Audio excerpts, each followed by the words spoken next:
Deve incluir também o nome do Anderson Torres, que era ex-ministro do Bolsonaro e depois se tornou secretário de Segurança Pública do Distrito Federal, aliás, onde estou neste momento, porque este programa está em viagem, né? Este programa está em seu estúdio remoto. Aliás, vamos puxar o estúdio remoto um pouco mais para cá.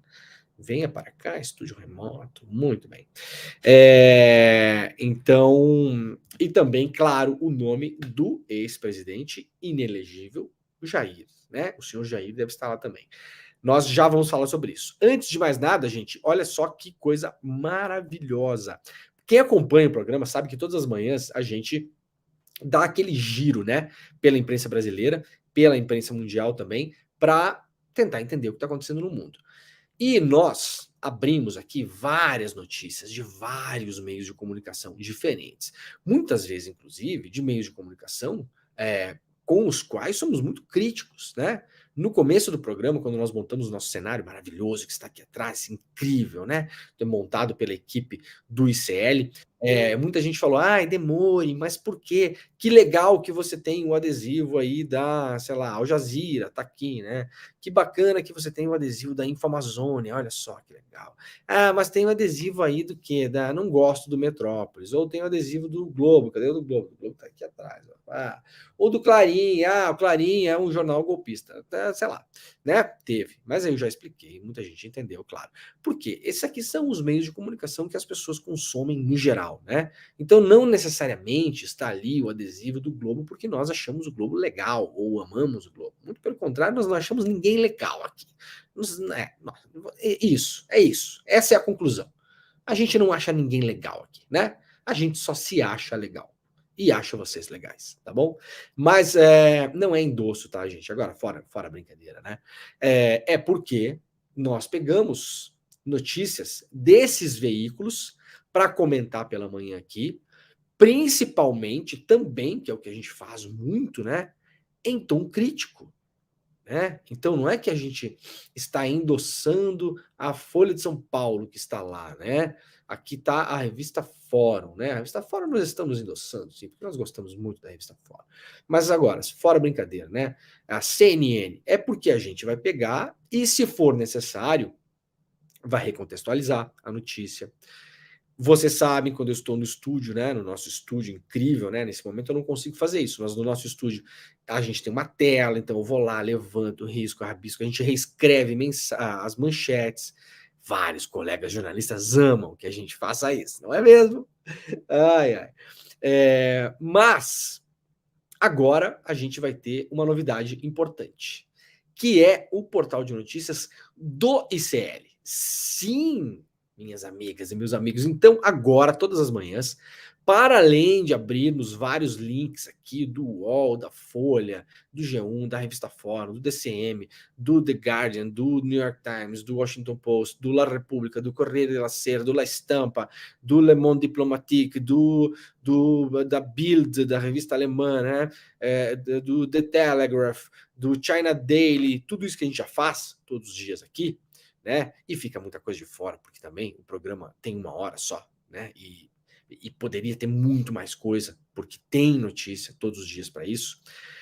Agora nós temos um portal de notícias do ICL também. Então a gente vai trazer de manhã aqui, muitas vezes, notícia fresca lá do portal do ICL. Foi lançado ontem. Olha que maravilha. Vejam só. Jimmy, coloca na tela pra gente aí. Olha só que maravilha. O link para vocês entrarem, então eu já vou falar aqui. Eu vou pedir para o pessoal também colocar no nosso chat, tá? O link é iclnoticias.com.br. Moleza, né? Moleza. iclnoticias.com.br. Vejam só a lindeza que está isso aqui. O editor-chefe do nosso portal vai ser o Chico Alves, né? Que vocês todos já conhecem. Comentarista do ICL Notícias Primeira Edição, jornalista renomado, premiado, experiente, né? O Chico Alves vai ser o editor-chefe, escreveu inclusive um editorial ontem aqui, né? Um convite para buscar novos e melhores caminhos para o jornalismo. Sugiro que vocês leiam o editorial do Chico, está aqui o editorial do Chico Alves. Vamos tentar ser uma alternativa à altura desse momento de emergência que vive o país, escreve o Chico Alves aqui nessa pontapé inicial. Então, gente, já peguem o link clnoticias.com.br e salvem nos favoritos. Quem tem o hábito de ler notícia na internet, como eu tenho, obviamente, né, muitos de vocês têm, porque acompanham o Desperta e gostam dessa pegada da gente ler o noticiário, já guarda nos favoritos e adquire o hábito. Se toda manhã você vai lá e abre o Jornal da sua cidade, o Jornal do seu estado, e aí acessa a Folha, acessa o UOL, né, acessa os portais todos, os sites independentes, acessa a Fórum, o DCM e tal, agora também você vai lá para ler o que está rolando no ICL Notícias. Qual é a proposta aqui, gente? Vai ser um portal que vai ter uma pegada de hard news também. O que é isso, senhor Leandro? Hard news. Hard news é quando você entra na capa do UOL, por exemplo. O UOL é um portal clássico de hard news. O G1 é um portal clássico de hard news, tá? Você entra lá, tem as notícias do momento, né? Então você vai conseguir acompanhar tudo o que está acontecendo no mundo através do portal do ICL Notícias.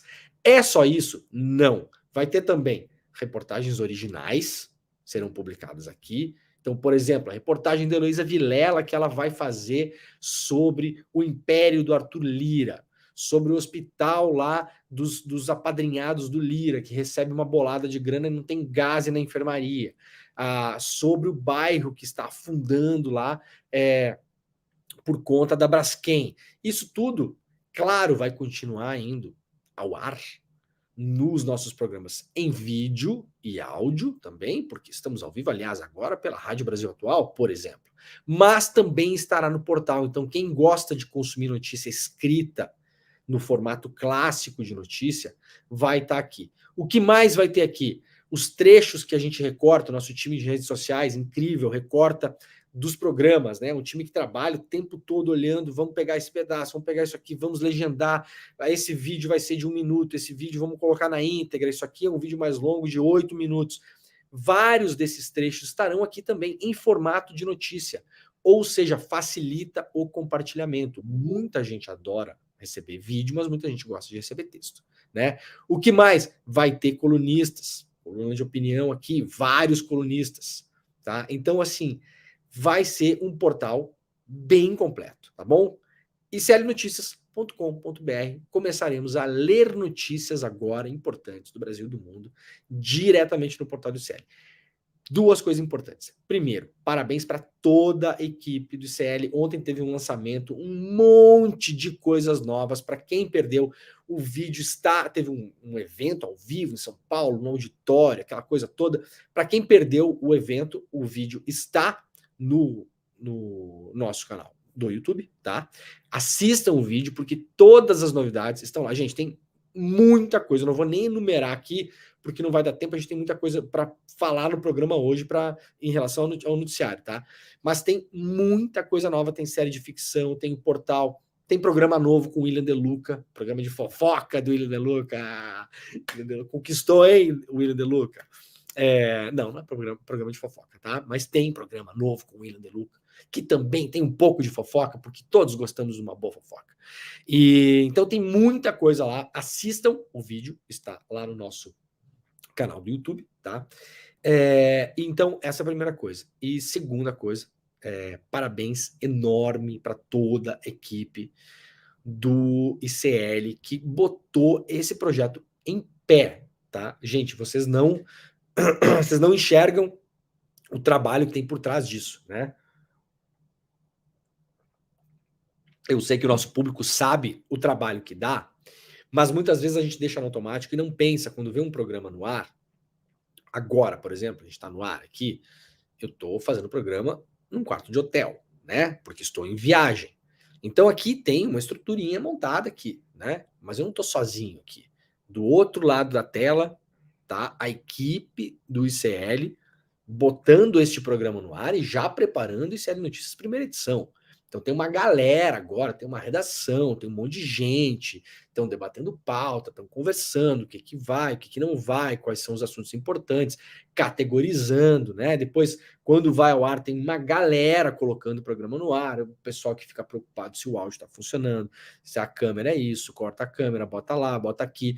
vocês já devem ter reparado, quando alguém fala alguma coisa, em qualquer programa do ICL, né? A pessoa fala uma coisa, vejam a velocidade com que as imagens relacionadas à fala da pessoa aparecem. Um convidado, né? Nada combinado daquilo, nada combinado. Imagina, aparece um convidado no ICL, começa a falar sobre Palestina, imediatamente aparece uma imagem de Palestina. Se mudar o assunto e falar de outra coisa, aparecer um Bolsonaro no meio ali, não sei o quê, no mesmo segundo aparece uma imagem do Bolsonaro. Enfim, é uma equipe, uma galera, depois tem toda a galera do marketing, do planejamento, administração, de redes sociais, a galera que divulga os cursos, que faz o trabalho de divulgação do marketing dos cursos. Gente, é uma máquina funcionando, uma máquina, tá? E ontem o Edu, ele fez uma apresentação e lá tem os números todos do ICL. Então quem tiver curiosidade também, lá tem números de audiência, tem quanto o ICL fatura por ano, né? Mostrando como esse dinheiro é investido, qual é a projeção para faturar mais, para botar esses programas, esses projetos todos para rodar. Então, novidades, muitas novidades, tá bom? Muito bem, parabéns para todo mundo, para toda a turma do ICL, viu, gente? Demais, tô orgulhoso demais também em tá ajudando a remar este barquinho, né? Vamos remando, porque a vida é para frente, né, meus caros e minhas caras? Então, tudo bem, vamos lá. Bom, gente, vamos lá. Conselho de Segurança da ONU rejeita a resolução da Rússia sobre o conflito em Israel. Rejeitada basicamente porque a proposta russa não citava o Hamas. Um segundo plano elaborado pelo Brasil vai à votação hoje, terça-feira. Ai, como tem gente que tá com o cotovelo assim. Ai, ai, ai, que não consegue dormir, né? Tem que acordar de madrugada, né? E passar um gelol no cotovelo, porque tá doendo demais, né? Pessoal que estava torcendo para o Brasil continuar na irrelevância absoluta, não participar de nada disso, não, vamos ignorar o Brasil, né? O pessoal deve estar assim, não, tem gente que não dormiu essa madrugada, com certeza, né? E se a resolução do Brasil for aprovada na ONU em relação ao que está acontecendo na Palestina, tem gente que não vai dormir por uns 4 meses, mais ou menos, né, Sérgio Moro? Entre outros.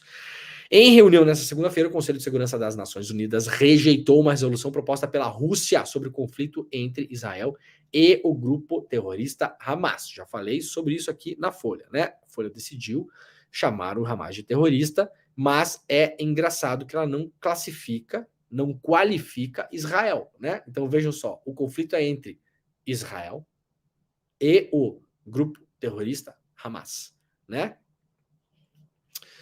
Nesta terça, uma segunda resolução elaborada pelo Brasil vai à votação às 19 horas, horário de Brasília. Então, nesse horário, estaremos ao vivo, ICL Notícias, segunda edição, com a Gabriela Varela e com os Chicos, né? Os Chicos ao quadrado, Chico Pinheiro e Chico Sá. Então, fiquem de olho, porque hoje, no final do dia, durante o N2, muito possivelmente teremos aí o início da discussão sobre a resolução proposta pelo Brasil. O Brasil ocupa a presidência do órgão neste exato momento, né? Aquela presidência rotativa, né? E foi incumbido de apresentar um texto na reunião da última sexta-feira, após a Rússia circular uma proposta que foi rechaçada pelos demais membros. O texto apresentado por Moscou foi rejeitado por um placar de 5 votos a favor, 4 contrários e 6 abstenções. O Brasil se absteve nessa votação. Para ser aprovada, uma resolução precisa do apoio de 9 países e nenhum voto contrário dos membros permanentes. Vocês sabem, né, como é que funciona o Conselho de Segurança, né? Estados Unidos, França, Reino Unido, Japão e Rússia. Estados Unidos, França, Reino Unido e Rússia têm poder de veto. Então, se qualquer um desses países falar não, mesmo que todos os outros falem sim, as coisas não passam. É absurdo, é ridículo, é ultrapassado, mas é assim que é. A resolução russa não condenava explicitamente o Hamas por terrorismo, mas atos terroristas em geral, e pedia um cessar-fogo para proteger a população civil, bem como a abertura de corredores humanitários. Então, por isso, ela foi rejeitada. Texto redigido pelo Brasil por diplomatas na ONU sobre guerra entre Israel e Hamas é discutido por delegações. Os representantes diplomáticos dos países que compõem o Conselho de Segurança da ONU estão em discussões a respeito de uma proposta de um texto para uma resolução oficial da entidade feita pela delegação brasileira. Na segunda-feira, portanto, ontem, uma proposta escrita pelos diplomatas russos foi rejeitada no Conselho de Segurança. A resolução elaborada pela comitiva brasileira tem mais chance de ser aprovada, mas ainda não foi colocada em votação. Isso, como eu já falei, deve acontecer hoje, nesta terça-feira. As diferenças entre as duas propostas. A proposta do Brasil tem os seguintes itens: uma condenação do Hamas por seus ataques a Israel. Isso aqui não é uma condenação em tribunal, tá, gente? Isso é uma resolução da ONU, é uma condenação retórica, política, importante, um movimento político importante. Tanto é importante que vários países não votaram na proposta da Rússia porque não sequer citava a palavra Hamas, o que, convenhamos, é um absurdo de fato. Então, uma condenação do Hamas por seus ataques a Israel na proposta do Brasil. Sem mencionar Israel, o texto brasileiro também pede a revogação da ordem israelense para que civis e funcionários da ONU na faixa de Gaza se desloquem para o sul de Gaza. Isso aqui, na minha opinião, é mancada, tá? Mas é o jeito que a coisa aparentemente vai passar na ONU. Ora, não vamos votar a favor da resolução da Rússia porque não menciona o Hamas. Muito bem, correto, compreensível. Compreensível. Afinal de contas, esse conflito não está acontecendo entre dois entes desconhecidos. Então você tem que citar o Hamas. A Rússia não quis citar. Tudo bem. Vamos lá. O Brasil tem uma proposta, vai citar o Hamas. Mas, na proposta do Brasil, quando fala para que haja uma revogação dessa ordem, que Israel deu, inclusive jogou informes em Gaza, de papel, né? Essa ordem para as pessoas se deslocarem para o sul, a resolução do Brasil, ela diz o seguinte: revoguem essa ordem. Só que ela não fala, Israel revogue esta ordem. Agora, antes não entrou Hamas, agora entra Hamas. Agora, quem tem que revogar a ordem? A Santíssima Trindade? Quem é? Quem que é? É Israel. Então também faltou, né? Agora, isso na ONU, você sabe, ninguém vai reclamar, né?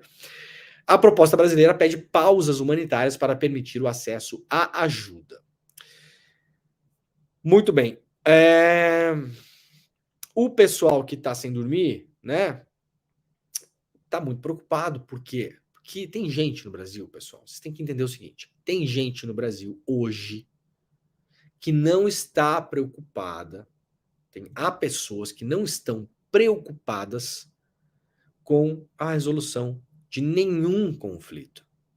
As mesmas pessoas que até hoje, depois de 1 milhão de provas em contrário, falam que o Brasil é insignificante, não deveria se meter e não quer a paz na Ucrânia, são as pessoas que agora estão querendo dizer que o Brasil não deve se meter, é insignificante, blá, blá, blá, blá, blá, blá. E essas pessoas não querem paz nenhuma. As pessoas não querem paz nenhuma na Ucrânia e não querem paz nenhuma no Oriente Médio. Essas pessoas são cheerleader de guerra. E não tem pouca gente assim no Brasil, não, tá? É cheerleader, é torcedor de guerra. O Brasil se posicionou, nos dois casos, a favor de uma tentativa de solução não conflituosa. Muito bem. Vamos ver o que disseram dois embaixadores? Vamos lá. Tem um vídeo que foi embaixadores não, né? Representantes diplomáticos na ONU, de dois países diferentes, que falaram sobre a proposta da Rússia e do Brasil. Essas falas foram feitas ontem, então já dá um indicativo de que a proposta brasileira hoje tem uma boa chance de ser aprovada. E aí, meus amigos, vai ter gente que vai ter que tomar remédio, vai precisar ir para a clínica do sono, vai trocar colchão, vai trocar travesseiro, vai achar que é isso, que não consegue dormir. Vai ser difícil a vida dessas pessoas, né? Mas nós não estamos preocupados com elas, estamos preocupados com uma resolução não conflituosa, pelo menos eu estou, né? Tem gente que não está, da situação no Oriente Médio. Vamos lá, Jimmy, coloca o vídeo pra gente aqui. Spreading and suffering is continuing. The Council should not give up its effort in this regard. Brazil also proposed a draft resolution. We welcome that. France voted against the draft resolution presented by Russia because several essential elements were lacking. France would like this council to now unite itself behind the draft proposed by the Brazilian presidency, and that we agree to condemn this terrorist attack, ensure humanitarian assistance, and protect the civilian population of Gaza. Muito bem, esses são os representantes diplomáticos da ONU da China e da França. Para quem nos acompanha pelo rádio e para quem está ouvindo o programa também, sem ver os vídeos.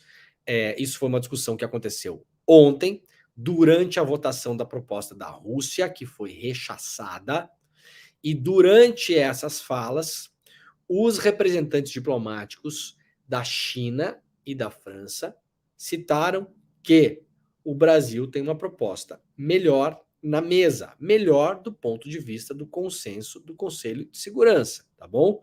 Isso aqui não é a minha opinião, nem a de ninguém. Do ponto de vista de uma aceitação para que a votação passe no Conselho de Segurança, os embaixadores da China e da França falaram: nós vamos focar na resolução do Brasil, que será votada, portanto, hoje. Então, vamos torcer para que isso passe, porque essa resolução prevê abertura de corredores humanitários, ela pede um cessar-fogo, ela pede a devolução dos... Eu não sei se isso estará no texto final, mas posso imaginar que sim, porque já era uma discussão anterior. A devolução dos reféns feitos pelo Hamas para Israel, e pede para que Israel pare de forçar as pessoas a fazer migração em massa forçada. Isso, aliás, é contra as convenções de Genebra que Israel assinou junto com 168 países do mundo de forma voluntária. Então, é nada mais do que a nossa obrigação cobrar Israel. Eu já falei isso ontem aqui. Tem gente aí na imprensa brasileira perdido no personagem. Acorda. Tem gente na classe artística perdido no personagem, agora virou moda. Agora tem abaixo-assinado no Brasil para dizer que não apoia o Hamas. Vocês percebem como isso é um espantalho? É uma argumentação para ninguém. Vocês entendem onde vai isso? Tem um movimento agora, né? Um movimento assinado por artistas e não sei o quê. O que diz esse movimento? Somos contra o Hamas. Olha, parabéns para vocês. Vocês querem que uma medalha? Isso absolutamente não é o debate. Esse é o não debate. Quando se coloca assim, Leandro, mas não tem gente que apoia o Hamas? Tem, claro que tem gente que apoia o Hamas. Tem gente que faz tudo. Onde tem ser humano fazendo ser humanice, né? Então tem um ser humaninho lá, o ser humaninho tá fazendo ser humanice, sempre. A gente pode gostar ou não gostar. Vai ter gente que vai defender o Hamas. Claro que tem. É uma parcela significativa e relevante da opinião pública brasileira? Não, não é. Não é. Eu não conheço ninguém de bom senso que eu tenha visto nesses últimos 10 dias defendendo o que o Hamas fez. Chega a falar assim, não, eu tenho que sequestrar e matar mesmo. Não vi.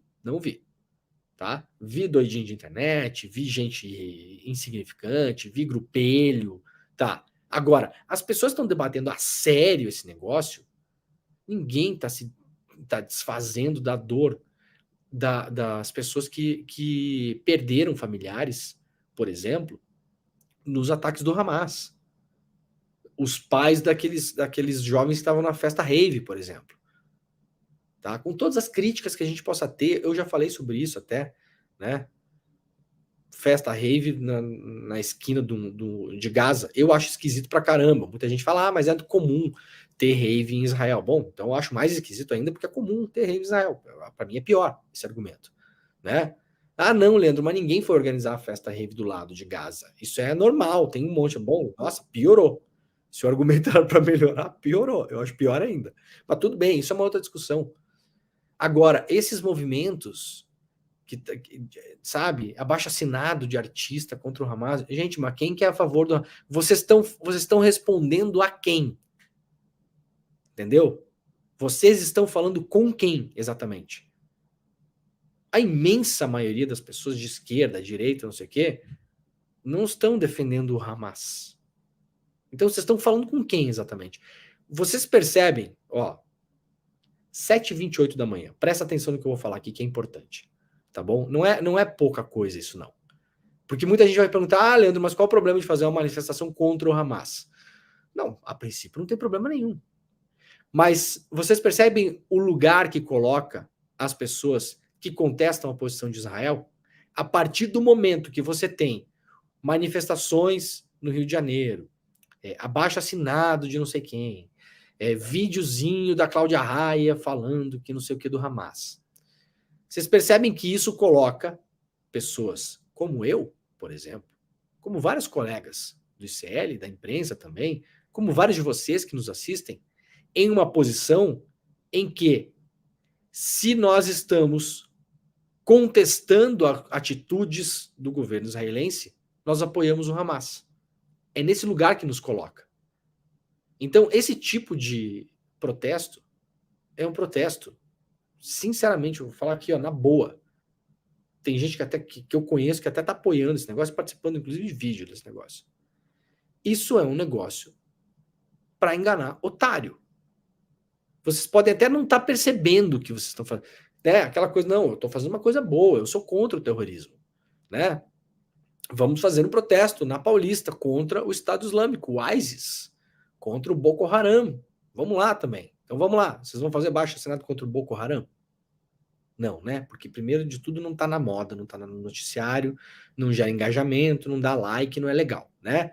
A agência que cuida da imagem do artista vai lá e fala, não, isso aqui ninguém sabe o que é, né? Então, para começar, é um engajamento fake, para início de história. É um negócio para gerar buzz de rede social. É um negócio produzido por gente de mídia social dos artistas. Ponto. Vamos falar bem claramente aqui. Segundo, quando você dá relevo para uma coisa que quase ninguém está defendendo, gente, vocês conhecem alguém que falou abertamente em algum lugar, bem feito, tem que ir lá e sequestrar mesmo? Vocês conhecem alguém? Bem feito, tem que entrar na festa e fuzilar 300 pessoas. Sinceramente, se você conhece uma pessoa, saiba que essa pessoa está doente, tá bom?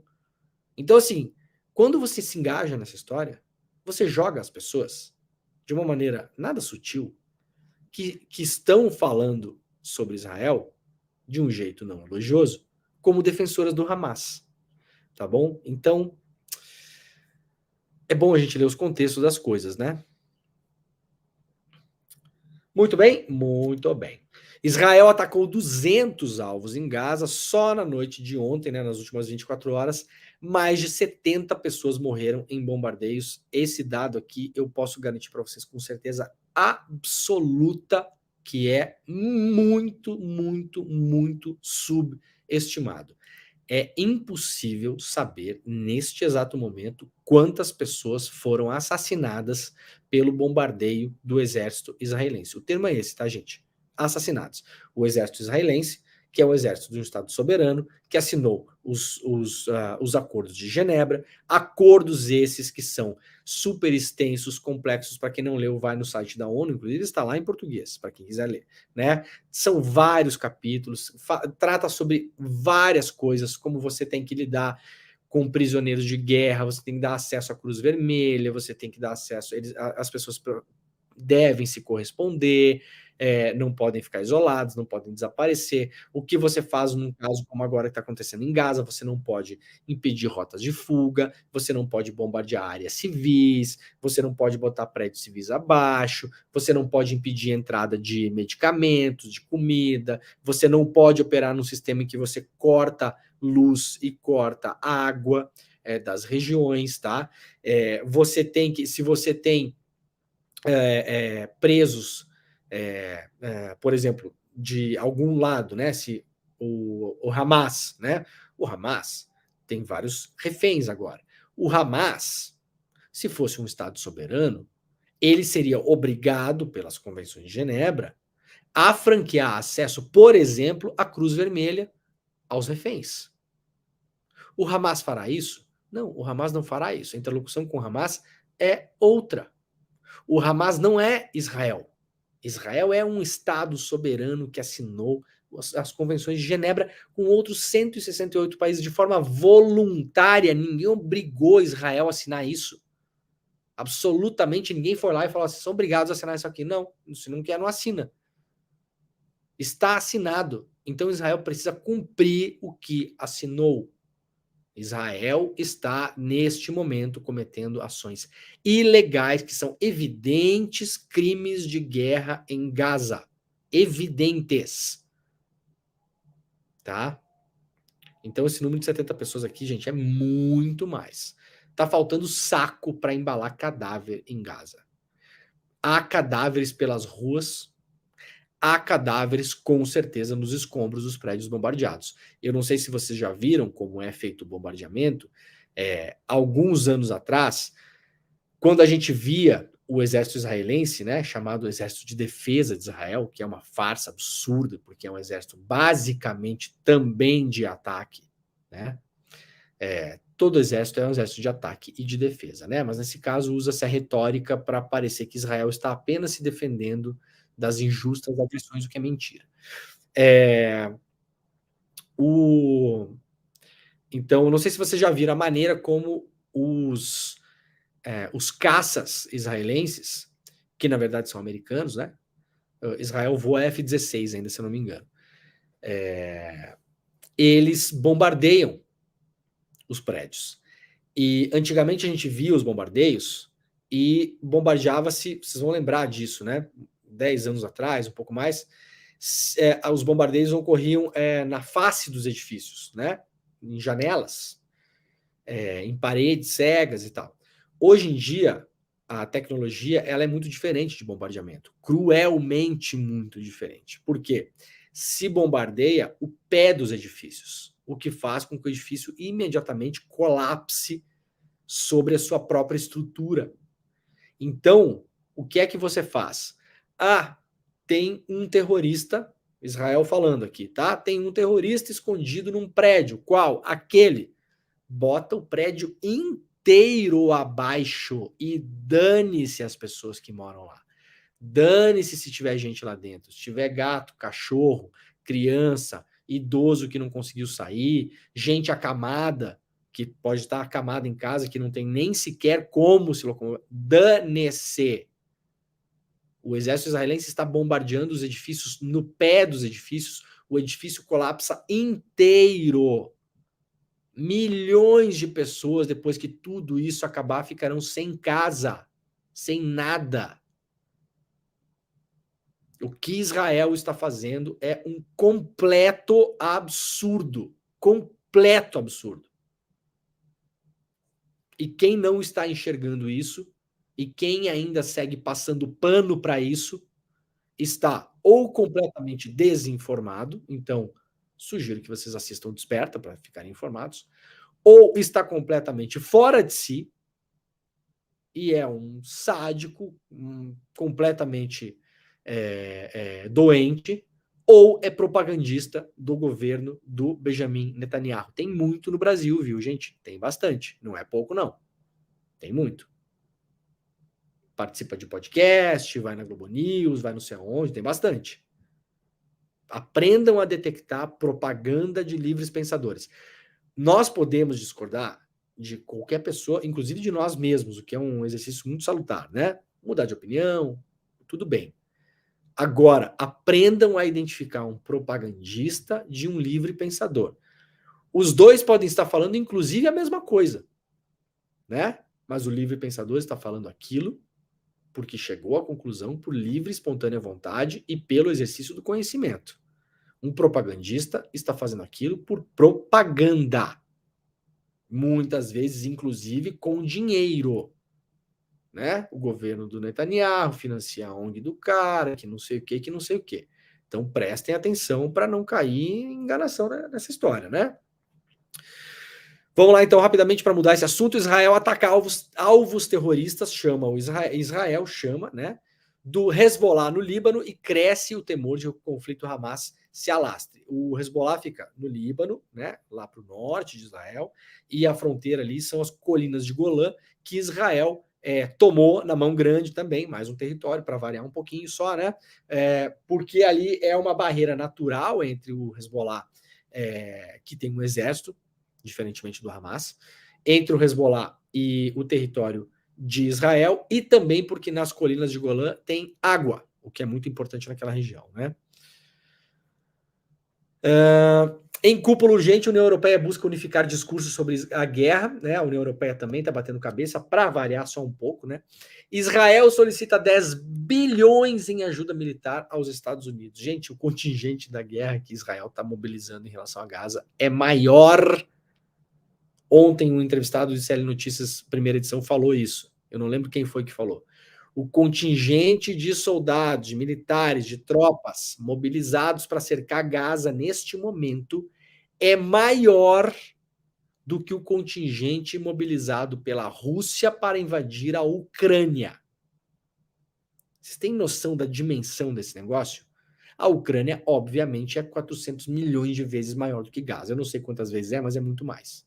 Né? Gaza Gaza tem 10 quilômetros por 40, gente. Gaza é um território muito pequeno. Se você pegar em 10 quilômetros ou em 40 quilômetros, você atravessa a Gaza toda. O contingente é maior do que o contingente russo na invasão da Ucrânia. E os caras ainda vão lá para os Estados Unidos pedir 10 bi de ajuda. E é capaz de levar mesmo, porque o Biden, Joe Biden vai visitar Israel amanhã, quarta-feira. Né? Os Estados Unidos vão fazer o que sempre fazem, né? Vão tentar ignorar a ONU e vão tentar assumir as rédeas dessa negociação para colocar as coisas nos seus próprios termos.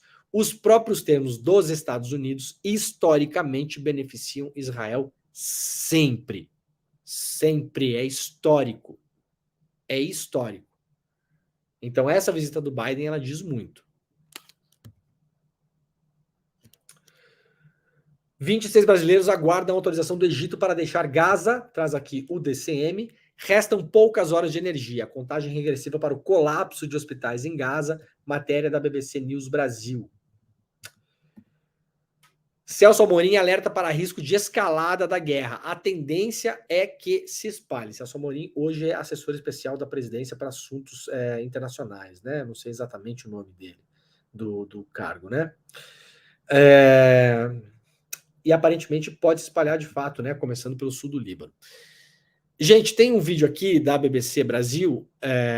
Eu ia passar, mas não vai dar tempo, porque a gente tem mais coisa para falar. Então, eu vou sugerir que vocês olhem lá no site bbcbrasil.com.br. Tem um vídeo do repórter da BBC News, inglesa, de 2 minutos e pouquinho, mostrando como está Gaza neste momento, né? Falta de água, falta de luz, hospitais entrando em colapso, escolas bombardeadas. As escolas tradicionalmente são os lugares onde as pessoas se abrigam, né? Porque há um acordo tácito, mais ou menos, que Israel não bombardearia escolas, o que não está acontecendo neste exato momento. Então, assistam ao vídeo se vocês puderem.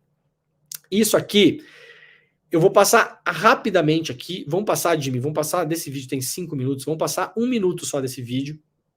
Tá? Essa aqui é a Ione Belarra, ela é secretária-geral do Podemos, Partido Espanhol, e ministra dos Direitos Sociais na Espanha. Ela fez um vídeo ontem, um vídeo oficial do governo da Espanha, né? Mostrando o que o governo espanhol pensa sobre o que está acontecendo neste exato momento em relação ao que Israel está cometendo em Gaza. É o primeiro país europeu, é importante esse pronunciamento, tá? Ela está falando aqui como governo da Espanha é o primeiro país europeu a levantar a voz contra Israel, contra o governo de Israel e falar: o que vocês estão fazendo é um absurdo, inadmissível e ilegal, tá? Vamos lá, Jimmy, toca 1 minutinho desse vídeo pra gente aí. Bom dia, Egunon, bos días. Me dirijo a todas vosotras y vosotros con el corazón absolutamente encogido por las imágenes que nos llegan desde Palestina. Desde Podemos no somos indiferentes al atroz sufrimiento que el pueblo palestino lleva viviendo durante décadas. Hoy queremos alzar nuestra voz para denunciar que el Estado de Israel está llevando a cabo un genocidio planificado en la Franja de Gaza, dejando sin luz, sin comida y sin agua a cientos de miles de personas y llevando a cabo bombardeos sobre población civil que son un castigo colectivo, incumplen gravemente el derecho internacional y pueden considerarse crímenes de guerra.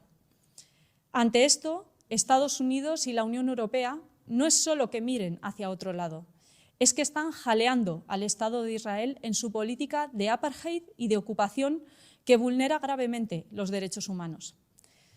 Usar los terribles asesinatos de civiles israelíes por parte de las facciones armadas palestinas como excusa para justificar los crímenes de Israel en general y la masacre en Gaza en particular es algo absolutamente inaceptable. Tá bom, Jimmy. El Estado de Israel, su primer... Muito bem, o vídeo é mais longo, tem 5 minutos e 39, né? Se vocês quiserem, está lá no Twitter da Ione Belarra. Então, isso aqui, gente, para quem não pegou aí, quem está nos ouvindo, tem a legenda em inglês embaixo e ela está falando em espanhol, né? O governo da Espanha está falando oficialmente que Israel está cometendo um genocídio planejado. Veja bem, isso aqui não sou eu que estou falando, tá bom? Isso aqui não é a minha opinião. Isso aqui é o que está falando a ministra Ione Belarra, que é a ministra dos Direitos Sociais da Espanha.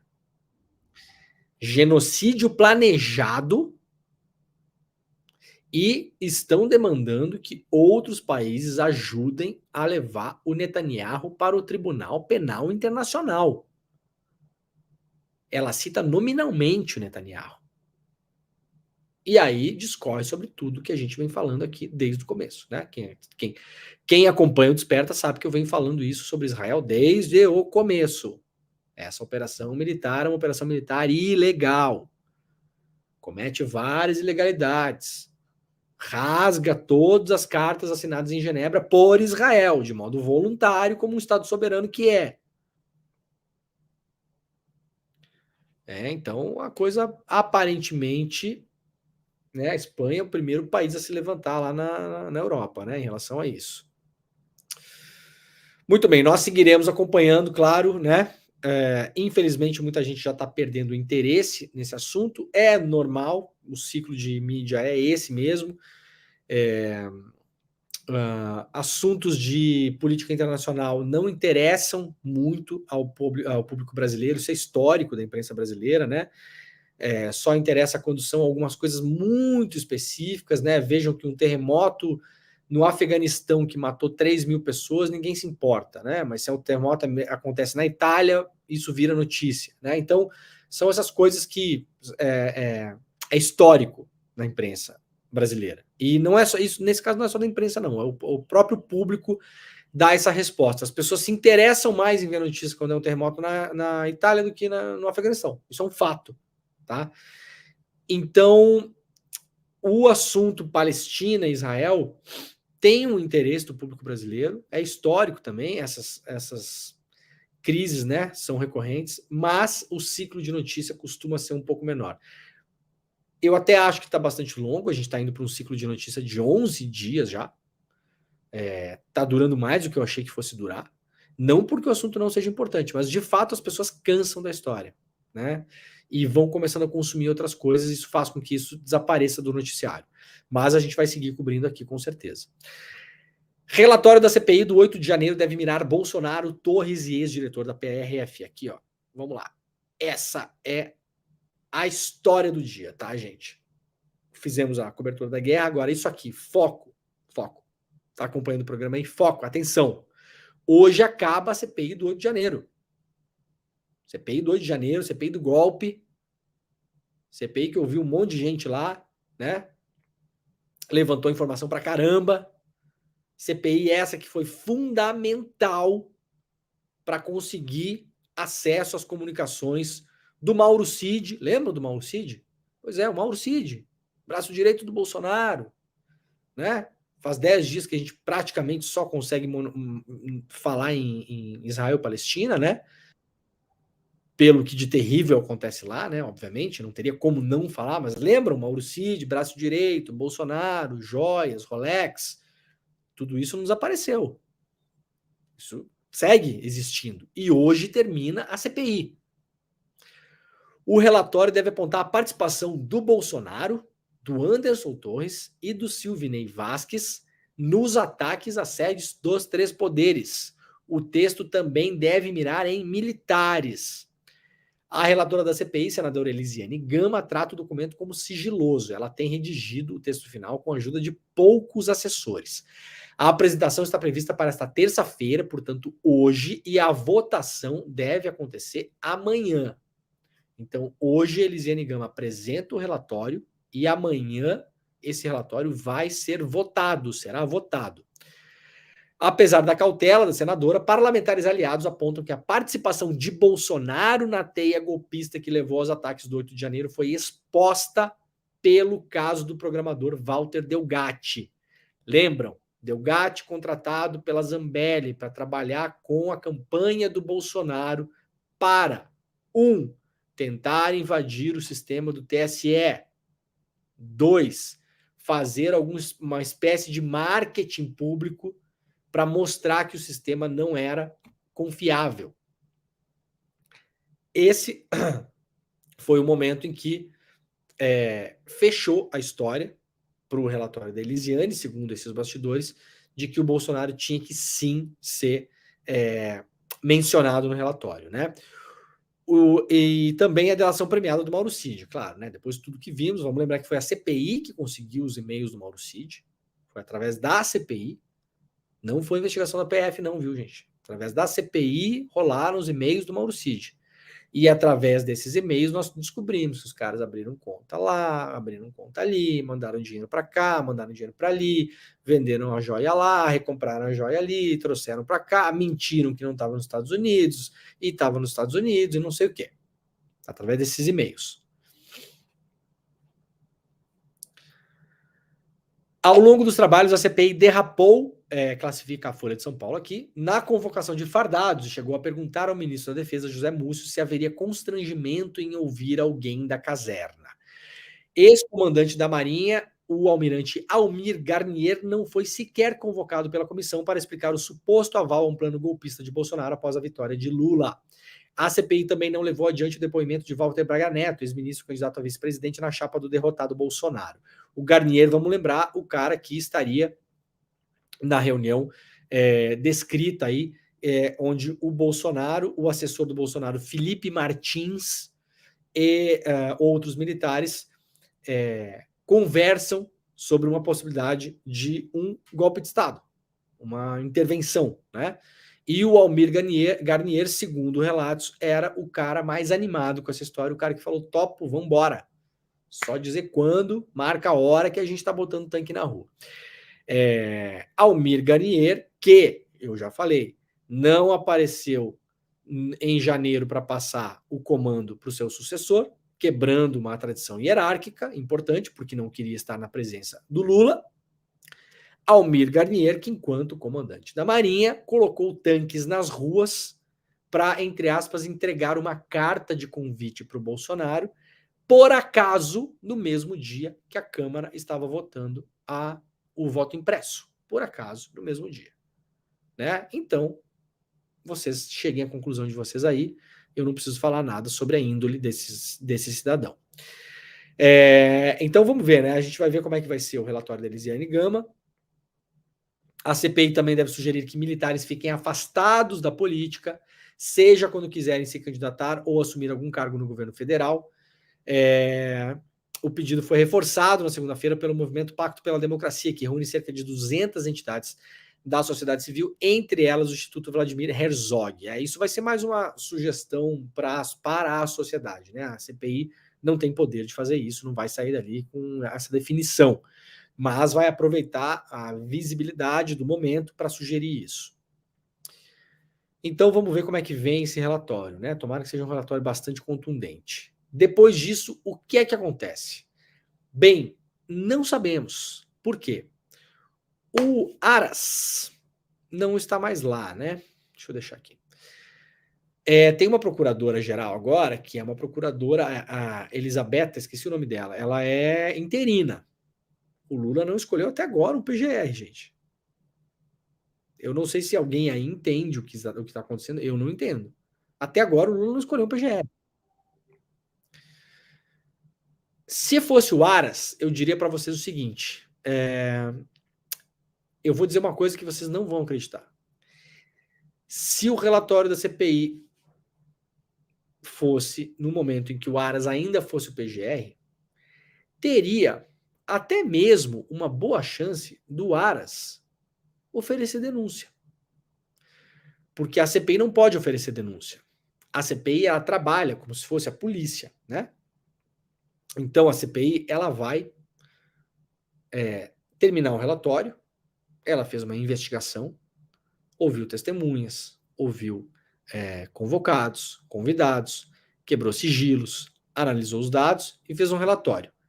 Esse relatório da CPI vai lá, mais ou menos, como se fosse um inquérito policial. Então, agora, a CPI, como se estivesse agindo em uma delegacia, porque é isso que a CPI faz, né? A CPI vira uma espécie de delegacia. Comissão Parlamentar de Inquérito, ela ganha poderes de polícia, tanto é que ela consegue quebrar sigilos. Ela entrega isso na mão do Ministério Público. O Ministério Público é o titular da ação penal. É o Ministério Público que decide o que fazer com aquilo. Se joga na lata do lixo, como o Aras fez com o relatório da CPI da Covid, relatório do Renan Calheiros.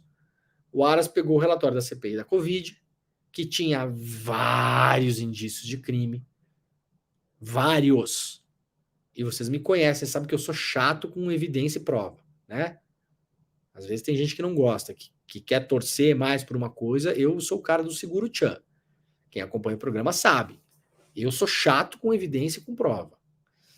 A CPI da Covid tinha vários indícios de corrupção de vacina. Vários. Bharat Biotech, dinheiro em Singapura. E o Aras pegou e jogou no lixo o relatório. Literalmente jogou no lixo. Se o Aras fosse PGR agora, talvez ele oferecesse denúncia contra o Bolsonaro, o Torres e o diretor da PRF. Por que, Leandro, ele faria isso? Ora, na expectativa de ser reconduzido a PGR pelo Lula, claro. Né? O senhor Aras não é um cara exatamente sólido nos seus princípios. Talvez em alguns, né? Agora a gente não sabe o que vai acontecer. Essa procuradora-geral interina fica a cargo dela agora decidir se ela oferece denúncia ou se joga na lata do lixo. Ou pode pedir mais investigações também. Pode pedir para que a PF investigue mais. A PF, que aliás já está investigando, né? Pode eventualmente compartilhar os resultados desse relatório com a PF, oficialmente. Então, tudo pode acontecer, não sabemos. Tudo e nada pode acontecer, né? Não sabemos.